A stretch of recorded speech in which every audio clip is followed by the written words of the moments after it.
அடுத்த பகுதிக்கு போவோம். என்ன ஆகுது, இது கொஞ்சம் இது எனக்கு ரொம்ப ஆச்சரியமா இருக்கும் இந்த பேசேஜ் எனக்கு. ಈ ಒಂದು ಪ್ಯಾಸೇಜ್ ನೋಡುವಾಗ ಬಹಳ ಆಶ್ಚರ್ಯಕರವಾಗಿರ್ತದೆ. பெரிய ஊழியத்தை செய்துட்டு வந்தார். ದೊಡ್ಡ ಸೇವೆಯನ್ನು ಮಾಡಿ ಬರಲ್ಪಟ್ಟಿದ್ದಾರೆ. இப்போ நம்ம சர்ச்ல இருந்து ஒருத்தர் ஒரு ஒரு அப்போஸ்தலன் பவுல் போல ஒரு ஊழியக்காரர் போயிட்டு வர்றாரு. நார்த் இந்தியாவுக்கு போறாரு.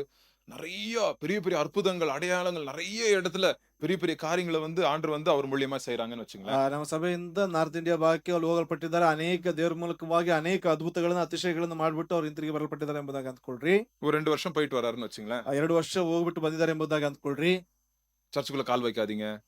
ಸಭೆಯಲ್ಲಿ ನೀವು ಕಾಲನ್ನು ಇಡಬೇಡ್ರಿ. நீங்க கீழ் ஜாதி ஜனங்கட்டலாம் போய் ஊழியம் செஞ்சுட்டு வந்திருக்கிறீங்க. ನೀವು ಕೆಳ ಜಾತಿಯ ಒಂದು ವ್ಯಕ್ತಿಗಳಲ್ಲಿ ಹೋಗ್ಬಿಟ್ಟು ಸೇವನೆ ಮಾಡಲ್ಪಟ್ಟಿದ್ದೀರಿ. 7 நாள் உங்கள நீங்க கிளீன் பண்ணிட்டு, உங்கள நீங்க மொட்டை அடிச்சுக்கிட்டு, உங்களெல்லாம் கிளீன் பண்ணிக்கணும். சில அந்த யூத மோசேயோட கட்டளைப்படி நீங்க சில கிளீனிங் பண்ணிக்கிட்டு 7 டேஸ் சர்ச்சுக்குள்ளே வரக்கூடாது அப்படின்னு யார சொன்னா? அப்போஸ்தலன் பவுல சொல்லிறாங்க. ಅಲ್ಲಿ ಅಪೊಸ್ತಲ ಪೌಲನಿಗೆ ಹೇಳ್ತಾ ಇದ್ದಾರೆ 7 ದಿವಸಗಳವರೆಗೂ ನಿನ್ನನ್ನು ನೀ ಶುದ್ಧಪಡಿಸಿಕೊಂಡ ನಂತರದಲ್ಲಿ ಸಭೆಗೆ ಬಾ ಎಂಬುದಾಗಿ ಅಲ್ಲಿ ಅಪೊಸ್ತಲಂತ ಪೌಲನಿಗೆ ಹೇಳ್ತಾ ಇದ್ದಾರೆ. அன்டச்சபிள். நான் உன்னை தொட மாட்டேன் அப்படின்றாங்க அப்போஸ்தலன் பவுல. ಅಪೊಸ್ತಲಂತ ಪೌಲನಿಗೆ ನಾನು ನಿನ್ನ ಮುಟ್ಟುವುದಿಲ್ಲ ಎಂಬುದಾಗಿ ಹೇಳ್ತಾ ಇದ್ದಾರೆ. உடனே ஊழியத்துக்கே போவாத பசங்க இப்படி சொல்றாங்க அப்போஸ்தலன் பவுல பார்த்து. ಅಪೊಸ್ತಲಂತ ಪೌಲನನ್ನ ನೋಡಿ ಸೇವೆಗೆ ಹೋಗದಿರ್ತಕ್ಕಂತ ವ್ಯಕ್ತಿಗಳು ಈ ರೀತಿಯಾಗಿ ಹೇಳ್ತಾ ಇದ್ದಾರೆ. எப்படி இருக்கும் பதில்? அப்போஸ்தலன் பவுல் என்ன சொல்லலாம் பதில்? ಪ್ರತ್ಯುತ್ತರವಾಗಿ ಅಪೊಸ್ತಲಂತ ಪೌಲನ್ ಏನ್ ಹೇಳಿರಬಹುದು? ஏய் என்னயா நினைச்சிட்டு இருக்க? என் கர்ச்சீப்னால அற்புதம் நடக்குதுயா அப்படி சொன்னாரா? சொல்லவே இல்லங்க. ನನ್ನ ಕೈ ವಸ್ತ್ರದಿಂದ ಅದ್ಭುತಗಳು ನಡೀತಾ ಇದೆ ಎಂಬುದಾಗಿ ಹೇಳಿದ್ರ? ಇಲ್ಲ. இல்ல. நான் எவ்வளவு ஆண்டருக்காக என்னென்ன செஞ்சிருக்கேன், நீ என்ன நினைச்சிட்டு இருக்க என்ன அப்படின்னு சொன்னாரா? சொல்லல. ನಾನು ದೇವರಿಗಾಗಿ ಏನೆಲ್ಲಾ ಮಾಡಲ್ಪಟ್ಟಿದ್ದೇನೆ, ಇದನ್ನೆಲ್ಲ ನೀನು ಅರ್ಥಕೊಂಡಿದ್ಯಾ ಎಂಬುದಾಗಿ ಆತನು ಆ ರೀತಿಯಾಗಿ ಹೇಳಲಿಲ್ಲ. என்ன பண்றாரு? ಏನ್ ಮಾಡ್ತಿದ್ದಾರೆ? போய் மொட்டை அடிக்கிறாரு. ಹೋಗ್ಬಿಟ್ಟು ತಲೆ ಬೋಳ್ಸ್ಕೊಳ್ತಾ ಇದ್ದಾರೆ. 7 நாள் சுத்தம் படுத்திக்கிறாரு. 7 ದಿವಸ ಅವತ್ತನ್ನು ಶುದ್ಧಪಡಿಸಿಕೊಳ್ತಾ ಇದ್ದಾರೆ. எவ்வளவு தாழ்மை பாருங்க அப்போஸ்தலன் பவுலோட. ಎಷ್ಟರ ಮಟ್ಟಿಗೆ ತಾಳ್ಮೆಯುಳ್ಳವನಾಗಿ ತಗ್ಗಿಸಿಕೊಳ್ತಾ ಇದ್ದಾನೆ ಅಲ್ಲಿ. அவ்வளவு ஊழியம் செஞ்சுட்டு வந்திருக்காரு. அவருக்கு இடமே இல்ல. அவர் சர்ச்லயே அவருக்கு இடம் இல்ல. ಅಷ್ಟು ದೊಡ್ಡ ಸೇವೆಯನ್ನು ಮಾಡಿ ಬರ್ತಾ ಇದ್ದಾರೆ, ಅವರ ಸಭೆಯಲ್ಲಿ ಅವರಿಗೆ ಸ್ಥಳವಿಲ್ಲ. அவ்வளவு ஒரு தாழ்மையுள்ள மனுஷன் அப்போஸ்தலன் பவுல். ಆ ರೀತಿಯಾಗಿ ತಗ್ಗಿಸಿಕೊಳ್ಳಲ್ಪಟ್ಟಂತ ಒಬ್ಬ ವ್ಯಕ್ತಿ. எதுக்கு பிரதர் இப்படி அப்படின்னு நீங்க கேட்கலாம். ಏಕೆ ಬ್ರದರ್ ಎಂಬುದಾಗಿ ನೀವು ಈ ರೀತಿಯಾಗಿ ಕೇಳಬಹುದು. எதுக்கு அப்போஸ்தலன் பவுல் இப்படி பண்ணுமா? அவரெல்லாம் அப்படி கிளீன் பண்ணிக்க கூடாது. அவர்தான் இயேசுவை பிலீவ் பண்றாருல, இதெல்லாம் எதுக்கு பண்றாரு அப்படின்னு. ಇದನ್ನ ಯಾಕೆ ಮಾಡಿದ್ರು, ಅವ್ರ ಹೊರಗಿನ ಕಾರ್ಯಗಳು ನಂಬಲ್ಪಟ್ಟಿದ್ದಾರಲ್ಲ ಎಂಬುದಾಗಿ ಕೇಳಬಹುದು. பாருங்க, அதுக்கு ஒரு பதில் வந்து 1 கொரிந்தியர் 9வது அதிகாரம் 19ல 23வது வசனத்துல அப்போஸ்தலன் பவுலோட இருதய வாஞ்சையை நீங்க இங்க பாக்குறீங்க. 1 ಕೊರಿಂಥ 9ನೇ ಅಧ್ಯಾಯ 13ರಿಂದ 1 கொரிந்தியர் 9 19ல 23. 19ರಿಂದ 23ನೇ ವಚನದವರೆಗೂ ಇಲ್ಲಿ ನಾವು ಗಮನಿಸುವಾಗ, நான் ஒருவனுக்கும் அடிமைப்படாதவனாயிருந்தும் நான் அதிக ஜனங்களை ஆதாயப்படுத்திக் கொள்ளும்படி என்னைத்தானே எல்லாருக்கும் அடிமையாக்கி எல்லாருக்கும் ஒரு அடிமையாய் நான் மாற்றிக்கொண்டேன் அப்படின்னு சொல்றார்.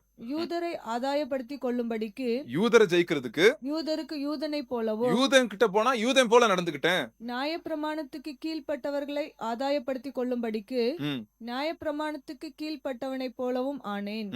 நியாயப்பிரமாணம் இல்லாதவர்களை ஆதாயப்படுத்திக் கொள்ளும்படிக்கு அவர்களுக்கு நியாயப்பிரமாணம் இல்லாதவனை போலவும் ஆனேன். அப்படி இருந்தும் நான் தேவனுக்கு முன்பாக நியாயப்பிரமாணம் இல்லாதவனாய் இராமல் கிறிஸ்துவின் பிரமாணத்துக்கு உள்ளானவனாய் இருக்கிறேன். பலவீனரை ஆதாயப்படுத்திக் கொள்ளும்படிக்கு பலவீனருக்கு பலவீனனை போல் ஆனேன். பலவீனனுக்கு பலவீனன் போல ஆனேன். எப்படி ஆகிலும் சிலரை ரட்சிக்கும், எப்படியாவது சிலரை கொஞ்ச பேரை ரட்சிக்கும்படிக்கு நான் எல்லாருக்கும் எல்லாம் ஆனேன். என்னவானே? எல்லாருக்கும் எல்லாம் ஆனேன் சொல்றார். இதுக்கு 23வது வசனம் தான் ஃபைனல் வெர்ஸ். சுவிசேஷத்தில் நான் உடன் பங்காளி ஆகும்படிக்கு அதிநிமித்தமே இப்படி செய்கிறேன். அதிநிமித்தமே எதுக்காக இதெல்லாம் செய்றாரு? சுவிசேஷத்துக்காக, the gospel, the good newsக்காக இப்படி நான் இருக்கிறேன், என்னை தாழ்த்துறேன், நான் ஒண்ணுலாம ஆக்குறேன், வெறுமை ஆக்குறேன் அப்படின்னு சொல்றாரு. ಇಲ್ಲಿ ನಾನು ನನ್ನನ್ನು ಅಧೀನಪಡಿಸಿಕೊಳ್ತಾ ಇದ್ದೇನೆ, ಏನು ಇಲ್ಲದವನಾಗಿ ನಾನು ತೋರಿಸಿಕೊಳ್ತಾ ಇದ್ದೇನೆ, ಎಲ್ಲವನ್ನ ಸ್ವಾರ್ಥ ಫಲದಲ್ಲಿ ಪಾಲುಗಾರನಾಗಿ ಕಾಣಿಸಿಕೊಳ್ಳುವುದಕ್ಕಾಗಿ ಇದೆಲ್ಲವನ್ನ ಮಾಡ್ತಾ ಇದ್ದೇನೆ ಎಂಬುದಾಗಿ ಹೇಳ್ತಾ ಇದ್ದಾನೆ. எவ்வளவு ஒரு பெரிய ஒரு அற்புதமான காரியம் பாருங்க. ಎಷ್ಟು ಅದ್ಭುತವಾಗಿರ್ತಕ್ಕಂಥ ಒಂದು ಕಾರ್ಯಗಳು ಗಮನಿಸ್ರಿ. இதுதான் தேவனுடைய ஊழியக்காரன். ಇದೇ ದೇವರ ಒಬ್ಬ ಸೇವಕರು. ஆண்டுடைய கையில ஃபிளெக்சிபிளா இருக்குது. என்ன விடலையா உள்ள? சரிப்பா என்னப்பா பண்ணணும் நான் என்ன உள்ள விடுறதுக்கு? 7 நாளா? சரி 7 நாள் கழிச்சு நான் வரேன்ப்பா. போயிட்டு வரேன். அப்படின்னு போயிட்டு வராரு. ಅಲ್ಲಿ ನಾವು ಅಲ್ಲಿ ನೋಡ್ತಾ ಇದ್ದೇವೆ ಒಂದು ರೀತಿಯಾಗಿ ಫ್ಲೆಕ್ಸಿಬಲ್ ಆಗಿರ್ಬೇಕು. 7 ದಿವಸ ನನ್ನ ಒಳಗಡೆ ಬಿಡ್ತಾ ಇಲ್ವಾ? ಯಾಕೆ ಅಂತಂದ್ರೆ 7 ದಿವಸಗಳ ಒಂದು ಶುದ್ಧತೆಯನ್ನು ಪಡಿಸಿಕೊಳ್ಬೇಕಾ, ಸರಿ ಮಾಡ್ಕೊಂಡು ಬರ್ತೀನಿ ಎಂಬುದಾಗಿ ಆ ರೀತಿಯಾದಂತ ಕಾರ್ಯಗಳನ್ನು ಮಾಡುವಂತದ್ದು. நான் இந்த அப்போஸ்தலர் பவுலோட வாழ்க்கையை கவனமாய் படிக்க படிக்க படிக்க எவ்வளவு ஃப்ரீயா இருந்தாருன்னா இருதயத்துல ஒரு நயா பைசா ஈகோவே இல்ல அவர் இருதயத்துல. நிஜமா சொல்றேன், ஈகோவே இல்ல. நான் நிறைய வாட்டி படிச்சிட்டேன் அப்போஸ்தலர் பவுல் வாழ்க்கையில. கொஞ்சம் கூட ஈகோ ಇಲ್ಲದ ಮನುಷ್ಯ ಅಪೊಸ್ತಲ ಪೌಲ್. ಅಲ್ಲಿ ಅಪೊಸ್ತಲನ ಜೀವಿತವನ್ನು ಓದುವಂತ ಸಂದರ್ಭದಲ್ಲಿ ಆತನ ಒಂದು ಹೃದಯದಲ್ಲಿ ಸ್ವಲ್ಪವೂ ಕೂಡ ಹೆಮ್ಮೆ ಅಥವಾ ಹೆಚ್ಚಿಸಿಕೊಳ್ಳುವಂತ ಒಂದು ಮನೋಭಾವನೆ ಒಂದು ಹೃದಯದಲ್ಲಿ ಆತ ಎಂದಿಗೂ ಕಾಣಲ್ಪಡಲಿಲ್ಲ ಎಂಬುದಾಗಿ. பாருங்க, ஈகோ இல்லாத மனுஷனை தேவன் எப்படி யூஸ் பண்ணியிருக்கிறாருன்னு நீங்க பாருங்க. ಅಲ್ಲಿ ಅಹಂ ಇಲ್ಲದಿರತಕ್ಕಂತ ವ್ಯಕ್ತಿಯನ್ನ ಯಾವ ರೀತಿಯಾಗಿ ದೇವರು ಉಪಯೋಗಿಸಿಕೊಳ್ಳಲ್ಪಟ್ಟಿದ್ದಾನೆ ಅಂತಕ್ಕಂತ ಒಂದು ಸಂಗತಿ. அன்னைக்கு வேற தேவன், அப்போஸ்தலர் பவுலை உபயோகப்படுத்தினது வேற தேவன், என்ன உபயோகப்படுத்துற வேற தேவன். அப்படியா? இல்லவே இல்ல. ಅಪೊಸ್ತಲನಾದ ಪೌಲನನ್ನು ಉಪಯೋಗಿಸಿದಂತ ದೇವರು ಬೇರೆಯವನು, ನನ್ನನ್ನು ಉಪಯೋಗಿಸ್ತಾ ಇರತಕ್ಕಂತ ದೇವರು ಬೇರೆ ಎಂಬುದಾಗಿ ಆ ರೀತಿಯಾಗಿ ಇಲ್ಲವೇ ಇಲ್ಲ. ஆண்டவர் மாறவே இல்லங்க. ದೇವರು ಬದಲಾಗಲೇ ಇಲ್ಲ. இயேசு கிறிஸ்து நேற்றும் இன்றும் என்றும் என்னவா இருக்கிறாரு? ಮಾರಾದವರ இருக்கிறார். ಯೇಸು ಕ್ರಿಸ್ತನು ನಿನ್ನೆ ಇವತ್ತು ಎಂದಿಗೂ ಬದಲಾಗದೇ ಇರ್ತಕ್ಕಂತ ವ್ಯಕ್ತಿಯಾಗಿದ್ದಾನೆ. ஆண்டவர்ட்ட நம்ம ஜெபம் பண்ணும். ದೇವರ ಸಮ್ಮುಖದಲ್ಲಿ ಪ್ರಾರ್ಥನೆ ಮಾಡೋಣ. ஆண்டவரே, என்னை அப்போஸ்தலர் பவுல் போல ஆண்டவரே அந்த வாஞ்சையுள்ள அந்த இருதயமுள்ள ಮನುಷ್ಯனா என்ன மாற்றும்.